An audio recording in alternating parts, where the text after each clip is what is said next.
Hey hello, how are you? Welcome to our channel teach together. कर रहे हैं DElEd first year का क्वेश्चन। बट आप जो हम क्वेश्चन कर रहे हैं वो ना सिर्फ फर्स्ट ईयर का है, वो आपके सेकंड ईयर में भी इंक्लूडेड है, क्योंकि क्वेश्चन ही ऐसा ही है कि वो आपको दोनों ईयर में काम आएगा। और ये क्वेश्चन आपका 8 नंबर का आता है और इसके अलावा आपको ये ऑप्शनल में मिलता है। एक आपको ये क्वेश्चन मिलेगा, दूसरा आपको कोई भी क्वेश्चन दे सकते हैं, बट इस क्वेश्चन का आना 100% श्योर है। अब हम यही क्वेश्चन क्यों कर रहे हैं? इसलिए क्योंकि ये लेसन प्लान पे बेस्ड है, और जो लेसन प्लान जो इसका जो आता है वो आपके हर तरीके से वो इम्पॉर्टेंट हो जाता है। अभी जिन बच्चों ने फर्स्ट ईयर में एडमिशन लिया है तो उनको पता चलेगा कि लेसन प्लान क्या होते हैं, क्योंकि आफ्टर 2 मंथ फिर उनको ये बनाना ही है। जिन्होंने नया एडमिशन लिया है डीएलएड में तो उनको बनाना पड़ेगा ये, तो उनको पता चल जाएगा। और दूसरा ये है कि देखो इसमें ना मेहनत बहुत कम होती है इस वाले क्वेश्चन में, और ये लेंथी भी हो जाता है, क्योंकि कहीं ना कहीं हम स्टूडेंट की ना ये डिमांड रहती है कि क्वेश्चन लेंथी हो जाए। तो 8 नंबर में आप ये अच्छा खासा क्वेश्चन बना देंगे, आंसर बना देंगे, और इसमें इतना मेहनत भी नहीं, और आगे तक के लिए आपको काम आता है। इसके साथ साथ सीटेट में भी आपसे लेसन प्लान पे बेस्ड क्वेश्चन पूछे जाते हैं। तो अच्छी बात यह है कि जो दूसरा क्वेश्चन जो मांगा जाता है ऑप्शन में उसको भी हम कर लेंगे, बट ये मुझे ज़्यादा इंपॉर्टेंट लगा इसलिए मैंने इसको पहले ले लिया है। ठीक है, एक बार देख लो। हाँ, सब बढ़िया चल रहा है। अच्छा, तो अभी इसको पहले समझ लेते हैं कैसे क्या काम आता है ये। और पता है इस पे बेस्ड ना 1-2 नंबर के क्वेश्चन भी पूछ लिए जाते हैं, तो वो भी हम करेंगे। करने का मतलब है कि यहीं से ही समझ लेंगे। तो पहले इस कहानी को समझो कि जो लेसन प्लान होता है वो क्या होता है। ज़्यादातर आप लोगों को पता होगा, जो सेकंड ईयर में होंगे उनको तो पता ही होगा, इवन तो फर्स्ट ईयर में उनको भी पता होगा, आपके एग्जाम चल रहे हैं। फिर भी देखो, जो लेसन प्लान होता है ना, लेसन प्लान का मतलब होता है कि किसी भी काम को करने से पहले हम एक प्लानिंग बनाते हैं कि what to do and how to do, यानी कि क्या करना है और कैसे करना है। और ये जो प्लानिंग होती है ये आपकी होल लाइफ चलती है। उसी तरह से जब आप बच्चों को पढ़ाने के लिए जाते हो अपने क्लास में, तो क्लासरूम में एंटर करने से पहले आपको पहले ही सोचना पड़ता है कि मुझे क्या पढ़ाना है, कैसे पढ़ाना है, और उस पर्टिकुलर चीज़ को पढ़ाने के लिए मुझे कौन कौन सी चीज़ों की हेल्प लेनी होगी। ठीक है, और अगर कोई ऑब्स्टेकल आएगा तो फिर उसको मुझे कैसे सॉर्ट आउट करना है। ठीक है, इसका मतलब क्या है कि A to Z हमारी जो प्लानिंग है वो हमको बनानी पड़ेगी, कि अगर हम कहीं फंस भी जाते हैं तो फिर हमें उसको कैसे, हम उससे मूव ऑन करेंगे, बच्चों को कैसे क्या करना है। क्योंकि देखो आपकी क्लास में सारे एक जैसे मेंटल लेवल के बच्चे नहीं होंगे, वो तरह तरह के होंगे। तो आपको सबकी नीड्स को फुलफिल करते हुए अपना एक लेसन प्लान बनाना पड़ेगा। I hope you understand now what is the lesson plan.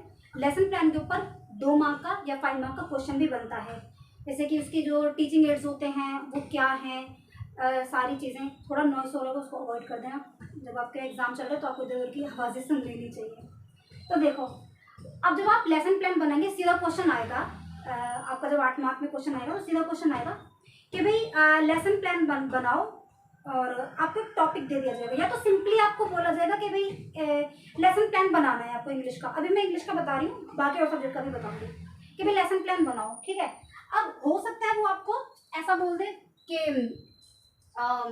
Grammar पे कोई भी लेसन बनाओ, ग्रामर टॉपिक पे। तो एक मैंने यहाँ पे ग्रामर का टॉपिक लिया है, तो हो सकता है वो सिर्फ ये बोलते हैं कि ग्रामर का कोई भी टॉपिक ले लो और उस पर लेसन प्लान बनाओ, या फिर आपको सीधा वही बोल दें कि वर्ब पे बनाओ, या सीधा बोल दें नाउन पर बनाओ, या सीधा बोल दें इज़ेमार पे बनाओ।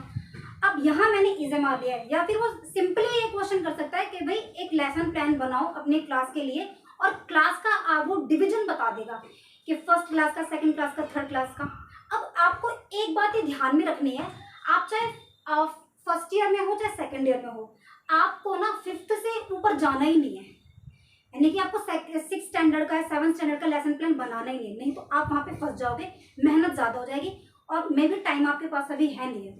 ठीक है, तो ये थोड़ा हम जल्दी में समझ रहे कि मतलब बिल्कुल एकदम लाइन पे आके हम किसी चीज़ को कैसे समझ सकते हैं ना, वो वाला। तो आप टाइम कम है और आपको मार्क्स पूरे चाहिए, तो उस हिसाब से मैं आपको बता रही हूँ। तो अब जब आप बनाएंगे ना लेसन प्लान, क्वेश्चन आ गया आपके पास, अगर आपको टॉपिक मिल जाता है इज़ेमार का, तो ये तो मैं करवा ही रही हूँ इज़ेमार का ही, लेकिन अगर आपको देता है नाउन का, तो आप बिल्कुल ध्यान में रखो कि जब आप एकदम छोटी क्लास में थे, सेकंड थर्ड में थे, तो जैसा आपने नाउन या फिर वर्ब सीखा होगा ना, आपको बिल्कुल उसी तरीके से ही ये चीज़ समझाने, जो बेसिक चीज़ें हैं जो कि आपको हर लेसन प्लान में एकदम ना चेपनी ही है, जो कंपल्सरी है, वो चीज़ मैं आपको बता रही हूँ। मतलब कोई भी लेसन प्लान आ जाए आपका इंग्लिश पे बेस्ड, क्योंकि इंग्लिश का है ना, तो इंग्लिश की बात करेंगे। चाहे आपका वो कहानी भी पूछ लेते हैं कि अभी ये एक क्या बोलते हैं, अ, कोई भी कहानी का नाम दे देंगे आपको। अच्छा, आपकी जो इंग्लिश की बुक होगी ना, उसमें कुछ कहानियां भी दी होंगी, वो कहानियां पढ़ के जरूर जाना। उस कहानियों में से भी ना आपको क्वेश्चन दे देते हैं। क्वेश्चन क्या कि भाई ये वाली कोई कहानी दे दी, लोमड़ी की, कौवे की, कुछ भी, जो भी 5-6 कहानियां होंगी, उस पर भी बेस्ड आपको लेसन प्लान बनाने को दिया जा सकता है। 100% चांस है। ठीक, क्वेश्चन आंसर नहीं पूछेंगे, लेसन प्लान बोलेंगे कि भाई ये कहानी है, इसके ऊपर अब आपको लेसन प्लान बनाना है। अब आपने अगर वो कहानी पढ़ी होगी तो जाहिर सी बात है बना सकते हो उसके ऊपर लेसन प्लान। तो ये पता चला कि लेसन प्लान क्यों बनाते हैं। क्लास में एंटर करने से पहले अपने क्लास को अच्छे से अटेंड करने के लिए, बच्चों की सारी समस्याओं को सुलझाने के लिए आपको प्री प्लान करना पड़ता है, जिसको हम लेसन प्लान बोलते हैं। और जब आप टीचर बन जाओगे तब भी आपको ये लेसन प्लान बनाने पड़ेंगे। ठीक है, मे भी इंटरव्यू वगैरह होगा ना, तो उसमें भी लेसन प्लान के बारे में आपसे पूछते हैं। तो जब आप लेसन प्लान बनाएंगे, क्वेश्चन आपने पढ़ लिया, देख लिया, यहाँ पर हमको बोला है इज एम आर। आप वोवल का भी सोच सकते हो। ठीक है, इतना तो देखो आपको करना पड़ेगा। अब मैं एक एक टॉपिक का तो बता नहीं सकती ना, कि मैं वोवल का भी बताऊं, मैं वर्ब का भी बताऊं, मैं नाउन का भी बताऊं। ठीक है, ये आपको खुद को अपना समझना पड़ेगा, बट आप इसकी हेल्प लेकर के कर सकते हो। इज एम आर का मैंने इसलिए लिया है क्योंकि वोवल और इज एम आर, आप वोवल का और इज एम आर का ना जरूर कर लेना, ये तो पूछता ही पूछता है। अब सब्जेक्ट आप सबसे पहले लिखेंगे, सब्जेक्ट आंसर आप अपना लिख लो। सब्जेक्ट के भी सब्जेक्ट क्या है आपका, इंग्लिश है। ठीक है, सब्जेक्ट आपने लिख दिया, इंग्लिश है। पीरियड, कोई भी आप पीरियड लिख देना, मतलब सेकंड, थर्ड, फोर्थ, जो भी आपको सुटेबल लगे आप कोई भी लिख सकते हैं। ठीक है, ड्यूरेशन भी, जैसे कि ये भी आपके पीरियड, मतलब समझ रहे हो ना कि भाई कौन सा फर्स्ट पीरियड है, सेकंड पीरियड है, थर्ड पीरियड है, आपका कौन सा पूरे जो भी आपका शेड्यूल होता है एक पूरी एक क्लास का, तो कितनी देर का होता है, उसके अकॉर्डिंगली आप वो बताएंगे। ठीक है, अच्छा, देन ड्यूरेशन का मतलब होता है अवधि। अवधि से मतलब कि जो क्लास है आपका वो कितने मिनट का है। कोई 25 मिनट की भी होती है, 30 मिनट्स की भी होती है, 20 और 45 की तो नहीं हो सकती। चलो हम इसको कितना कर लेते हैं, सपोज है कि हमने इसको कर दिया 30 मिनट। ठीक है, कि भाई हम जो क्लास ले रहे हैं, हम जो अपनी क्लासरूम में जो हम बच्चों को पढ़ा रहे हैं, वो 30 मिनट में हम उसको कंप्लीट करवाने वाले हैं। तो ये ड्यूरेशन हो गया आपका। उसके बाद आप कौन सा टॉपिक पढ़ाने वाले हो, तो टॉपिक लिखोगे।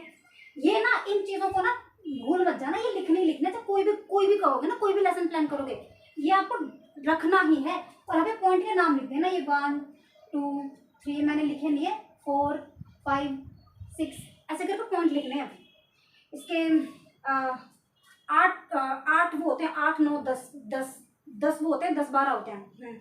कोई 10 ले लेता है, कोई 12 ले लेता है। मैं वो बताऊंगी जो आपको आने ही चाहिए। फिर आपने टॉपिक लिख दिया इज एम आर, कि हम क्या पढ़ाने वाले हैं, इज एम आर पढ़ाने वाले हैं। जो वोवल करा रहा है वो वोवल लिखेगा, जो वर्ब करवा रहा है वो वर्ब लिखेगा, जो नाउन करवा रहा है वो नाउन लिखेगा, जो एडवर्ब करवा रहा है वो एडवर्ब करवा। वैसे एडवर्ब तक जब कहानी नहीं जाएगी, आप तो इज एम आर और वोवल का जरूर करके जाना। ठीक है, ये जरूर लिखना।